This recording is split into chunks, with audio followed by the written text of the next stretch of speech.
Exato. E agora sobre a questão de inteligência artificial, né? Tem várias empresas que estão utilizando disso, estão também subindo bastante na bolsa. O que você vê como oportunidade? O que você vê que fez com que a inteligência artificial surgiu, as pessoas começaram a entender, a especular e ficou caro também?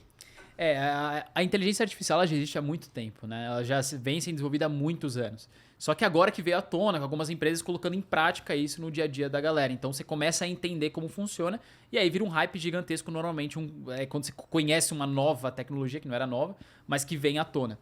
Então, esse já é um ponto legal de investir no exterior, porque aqui no Brasil você tem uma dificuldade de investir em coisas que estão vindo forte no mercado, que são um momento de para longo prazo. Por exemplo, inteligência artificial. Aqui no Brasil, dificilmente você vai achar uma empresa que está direcionada para isso, com um foco muito grande e tal, que nem uma Nvidia, por exemplo. Aqui no Brasil você vai achar umas startups só, umas empresas muito pequenas. De computador, tipo... Não é forte nisso. Então, se você deixa de investir no exterior, você deixa deixar de investir em muitas tecnologias novas que estão começando por lá e, cara, você vai começar a investir no Brasil depois que uma empresa que chegar e já vai ter subido muito. Então, você tem ETFs que estão direcionados à inteligência artificial.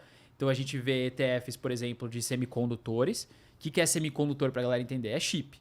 Né? Então, tudo que é eletrônico tem chip, celular, esse microfone, esses chips. Então, as empresas criam esses chips que são utilizados em vários eletrônicos.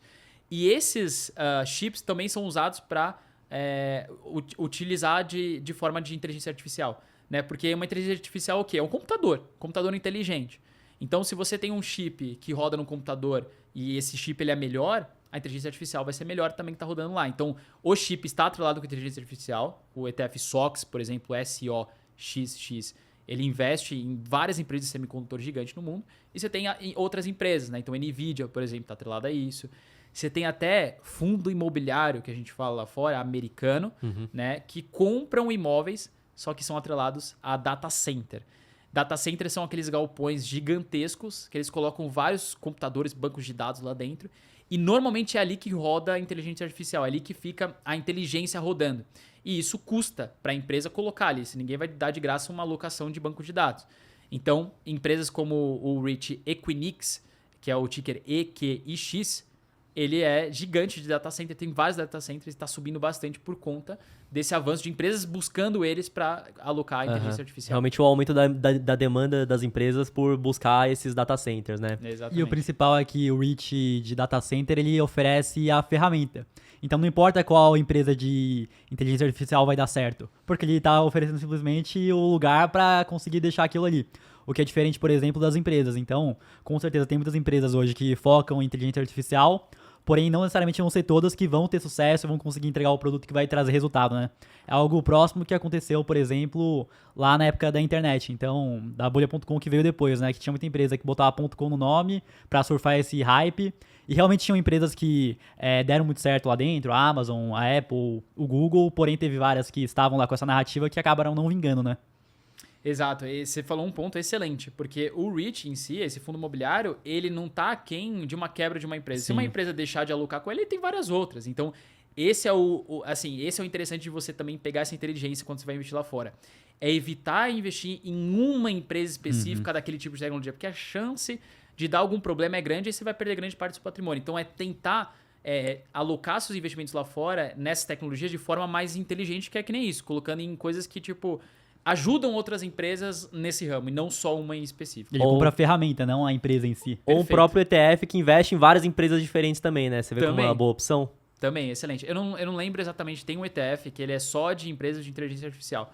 Eu não vou lembrar o nome aqui, mas tem um específico só sobre isso. Você comentou também sobre os REITs, né? Então, basicamente, para quem não sabe, como se fosse um mercado de fundos imobiliários do Brasil, só que muito maior. Então, se você puder comentar um pouco também sobre...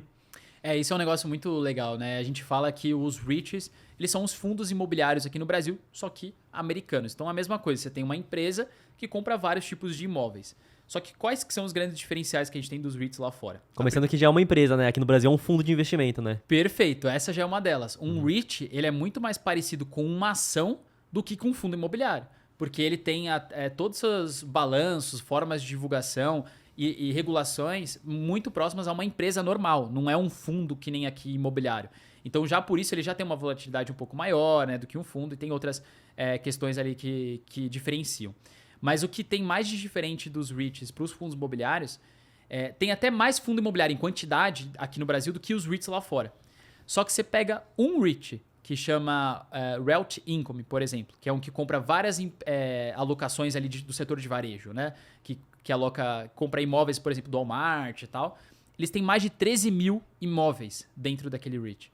Se você pega todos os fundos imobiliários aqui, soma todos os imóveis dele, não dá nem esse REIT que tem 13 mil imóveis.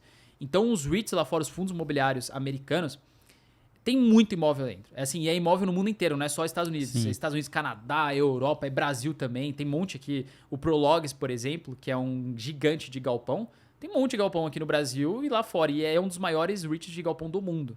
E dá pra você comprar lá fora. E outro ponto também é que, por exemplo, você abre o relatório aqui no Brasil, você vê um fundo imobiliário com, sei lá, 13 imóveis e já pensa, pô, tá diversificado aqui.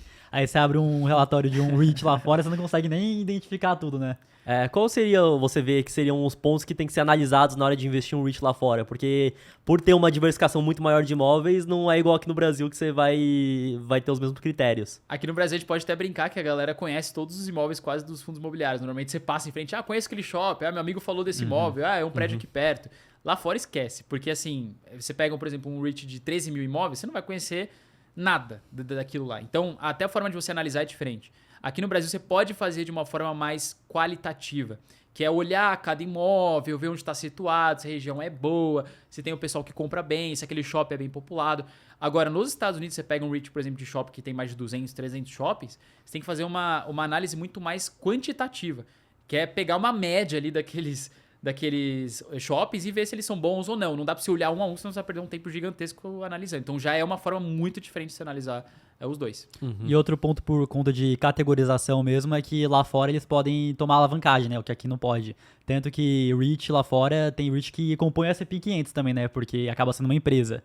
Exatamente. Essa também é uma diferença muito importante, que os REITs lá fora eles conseguem se alavancar muito mais fácil do que um fundo imobiliário aqui no Brasil. O fundo imobiliário não pode chegar no banco Itaú e falar, me presta dinheiro aí que eu vou querer comprar um imóvel e vou pagando para você. Não tem isso. Lá fora, se tem. E a maioria dos REITs, que são os fundos imobiliários americanos, eles são endividados. Eles são alavancados. Porque eles vão comprando imóveis, vão recebendo, vão pagando e vão fazendo isso. Eles vão crescendo dessa forma e sempre deu certo. Então é uma forma um pouco diferente de lidar com o mercado. Com certeza. E na questão, o brasileiro, por exemplo, gosta de investir em fundo imobiliário porque vai receber dividendos. Como funcionam os dividendos dos REITs? Tem uma obrigatoriedade de porcentagem que tem que distribuir, igual aqui no Brasil? Como funciona isso? Então, essa é uma diferença muito boa também. Se eu não me engano, eu sempre confundo os dois, tá? Aqui no Brasil, eu não sei se é 90 ou 95. Aqui no Brasil é 95. 95. Então, no REIT é 90. Então, existe uma diferença. O fundo imobiliário é obrigado a distribuir 95% do que ele recebe ali, da renda dele. E o REIT é obrigado a distribuir 90% do lucro líquido que ele tem ali em cima dos aluguéis, dos imóveis em si. Então, ele tem uma obrigatoriedade, por isso que ele se torna um REIT, né? Tem muita empresa lá fora que até confundem, porque ele tem muito imóvel, mas ele não está alocado como um REIT, ele é uma ação. Então, tem alguns que compram, às vezes, alguns imóveis ou tentam mudar algum tipo de forma de pagamento para se adequar a um REIT, porque normalmente é muito mais sustentável financeiramente e em taxação, em forma que você paga imposto. Então, às vezes, é muito melhor para a empresa se tornar um REIT, porque ela tem muito imóvel, do que se tornar uma ação por conta de imposto também. E como que você vê que tem que ser a alocação para a pessoa? Qual que tem que ser o objetivo da pessoa que quer focar mais no REIT, quer focar mais no mercado de ações? O REIT e a ação, eles são bem parecidos em questão de volatilidade em si, mas você tem muita coisa legal dos dois. Então, eu gosto, por exemplo, de comprar ação, REIT e ETF, que são os 3 tipos de investimento base assim, que a gente tem na Bolsa Americana. Então, a exposição que você vai ter em cada um vai depender do que você acredita. Por exemplo, se você gosta um pouco mais de renda passiva, talvez você vai achar mais benefício em alocar um pouco mais em REIT, que eles vão tender a pagar com mais consistência, tem um dividend yield normalmente um pouco maior que a ação. Agora, se você quer um pouco mais de crescer o patrimônio, pegar umas ações que vão dar umas porradas tal para cima, aí a ação é mais interessante do que o REIT. O REIT cresce, mas não tanto como algumas ações que você vai encontrar no mercado. Então vai depender muito da sua expectativa, do que você gosta. Eu gosto de colocar os 3 na carteira.